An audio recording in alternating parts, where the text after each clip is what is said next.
જસ્મીના, જ્યારે હું નાની હતી ને ત્યારે મારા દાદીમાં રોજ સવારે ઉઠી નાહી ધોઈ અને ઘરનો ઉમરો પૂજવા બેસી જતા. એમાં પગલાં હોય, સાથિયા હોય.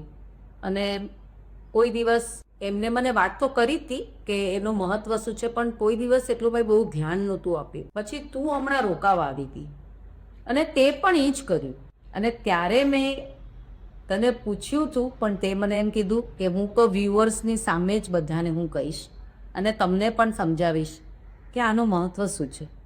તો હવે ટાઈમ થઈ ગયો છે, તારે અમને બધાને જ સમજાવવાનો છે કે આ ઉમરો પૂજવાનું મહત્ત્વ શું છે.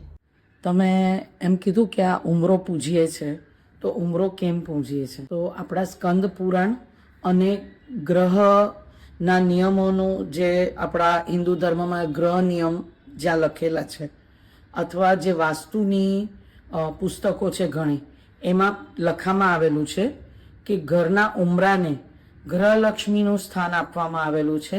એની સાથે સાથે ઉમરો ગ્રહ દેવતાનું સ્થાન છે.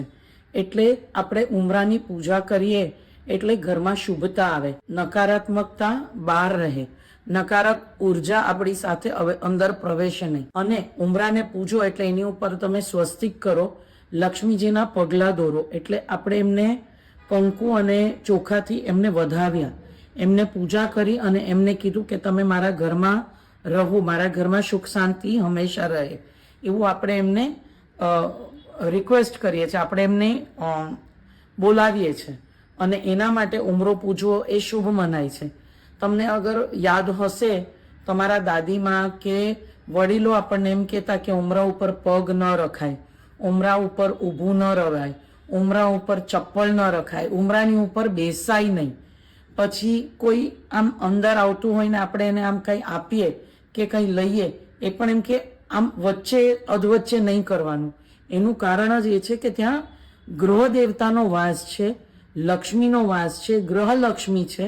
તો આપણે એમનું આ રીતે અપમાન ન કરી અને એમની પૂજા કરી અને એમને આદર આપવા માટે ઉમરાને પૂંજવું એ શુભતાનું પ્રતીક છે.